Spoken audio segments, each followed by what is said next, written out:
Hi, I'm Vanessa from SpeakEnglishWithVanessa.com. Let's talk about starting a conversation.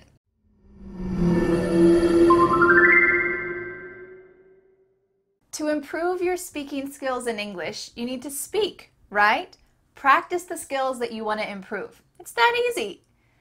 Well, maybe it's not that easy. Hi. Hi. What do I say next? Why isn't he talking more? Oh no, I don't know what to say. You know what? This has probably happened to you in your native language, so it makes sense that in English it can be tough to start a conversation too. But never fear, Vanessa's tips are here. In life, there are two kinds of people. People you know and people you don't know. We call those strangers. So it makes sense to have two different types of conversation starters. Of course, there's some overlap, but it's helpful to separate them. Let's start with people you know. Imagine that you're in the grocery store, you're pushing your cart, looking for some spinach, and you see your coworker and you want to say hi.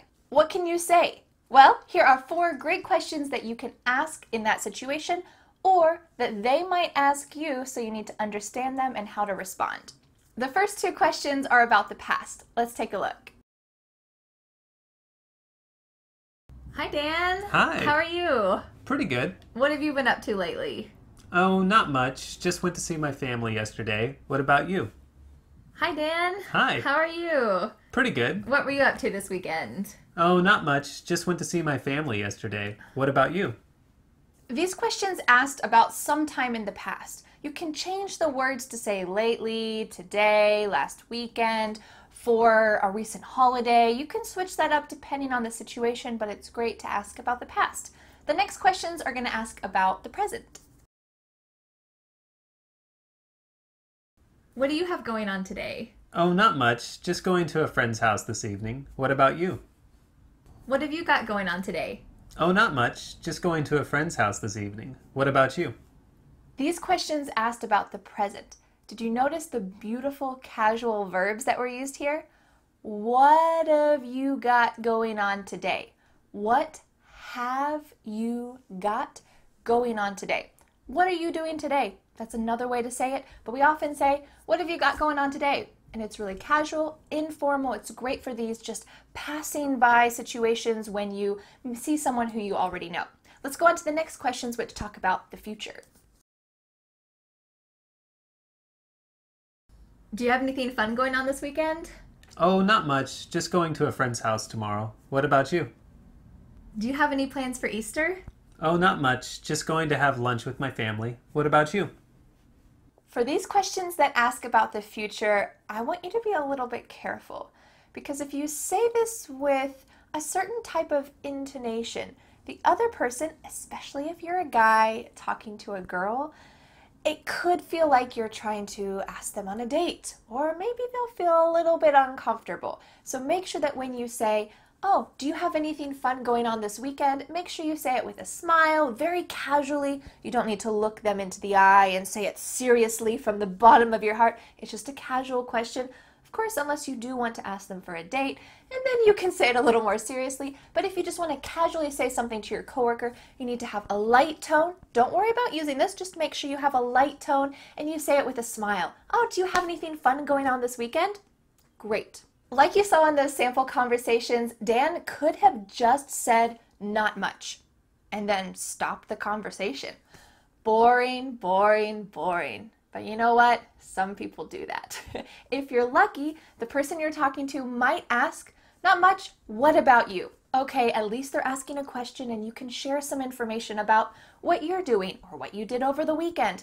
So here, not everyone is going to give a lot of information, but they might give you something. And if they don't worry about it. It's not your fault. You tried your best. What about the second kind of people? People you don't know. Strangers. In the US, we sometimes strike up a conversation with strangers, but it depends where you are.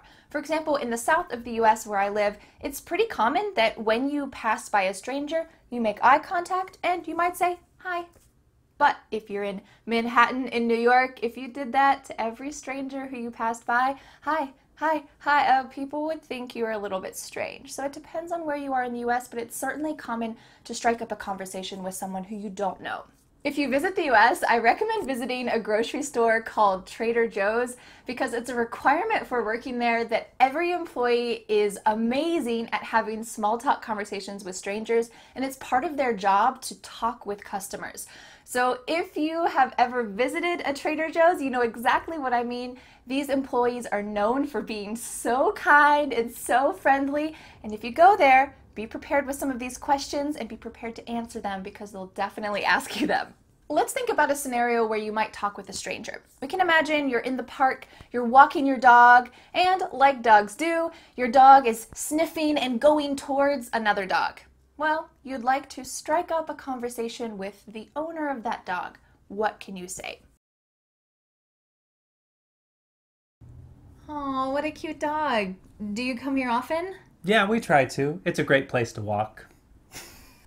Oh, what a cute dog. Have you ever been here before? Yeah, a lot. It's a great place to walk. Oh, what a cute dog. Yeah, he's a sweetie. Have you been in Asheville for a while? Just 2 years. What about you? Oh, what a cute dog. Yeah, he's a sweetie. Do you live nearby? Yeah, we live just down the street. What about you? Like with the previous set of questions, it's important to have a light attitude. If you ask someone, "Do you come here often?"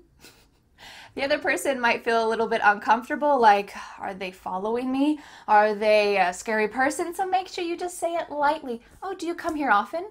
No problem. This is a great question to ask, and I ask this all the time when I go to the park and I'm playing with my toddler and he ends up playing with another kid, and I ask the parent, "Oh, do you come here often?" It's just a way to start a conversation.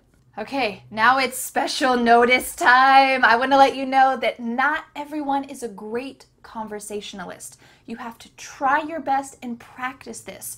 So if you ask these questions to someone and they don't respond and you don't have an amazing conversation, you know what? Maybe they're just not a good conversationalist. Maybe they haven't practiced this skill. So I want you to be able to try your best. And then it's really up to the other person. It's their choice if the conversation continues.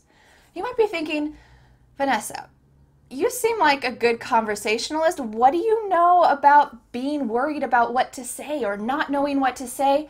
Let me tell you a little story. Well, Dan and I lived in South Korea for 3 years. So that means that for 3 years, every time that I had small talk or started a conversation with someone, it was in Korean. That means that I didn't practice small talk in English for 3 years. When we moved back to the US, I remember 2 situations. One was when I was getting my driver's license because we had just moved back, so I needed my driver's license again. And the man at the desk said something to me like, "Have you just moved here?" or "How's your day going?" Some kind of typical small talk question. And I just stood there and I stuttered and I didn't really know what to say. And then he repeated the question and I said something, probably something silly.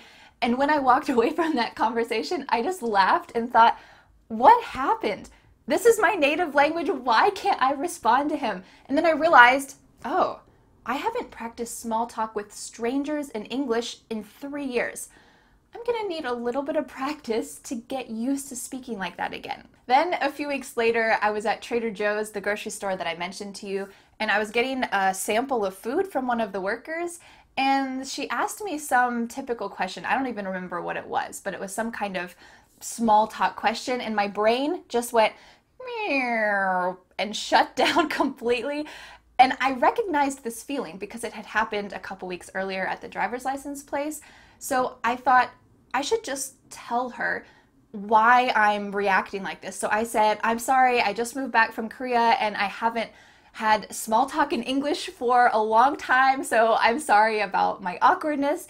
And you know what? She had lived in Korea too. It was a really unusual circumstance, but we bonded over that and I could kind of loosen up a little bit and feel comfortable because we started talking a little bit, and this helped me to get practice, and practice and practice and repetition is what's going to help you to really improve this skill. Always remember that a smile is the best tool. Sometimes when we feel nervous, our face gets really serious and we forget to smile, but something happens when you smile. You start to loosen up. you start to feel a little more comfortable, and maybe you'll be able to remember some of the sentences and questions that we talked about. All right, my challenge for you is this. Choose one of these questions that you're gonna ask in your next English conversation. Practice it by writing it in the comments and check out to see what other students' questions are too. It's a good chance to pretend that they're asking you, pretend to answer it, and really use this repetition. Thanks so much for learning English with me, and I'll see you again next Friday for a new lesson here on my YouTube channel. Bye! Do you have anything fun going on this weekend? Oh, not much. Just going to a friend's house tomorrow. What about you?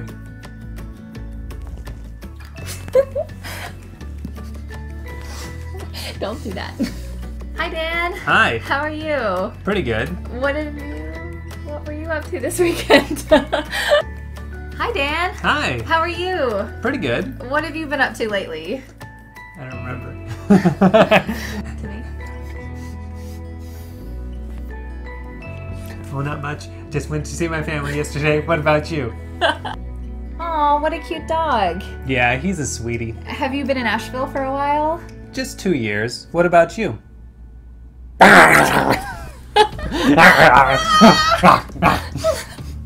Me too. I have a unicorn dog. I want a corn dog. I have a unicorn dog. Not I want a corn dog. I want a corn dog. Unicorn dog. Oh, what a cute dog. Yeah. I was gonna say what a cutie, but I said cutie dog.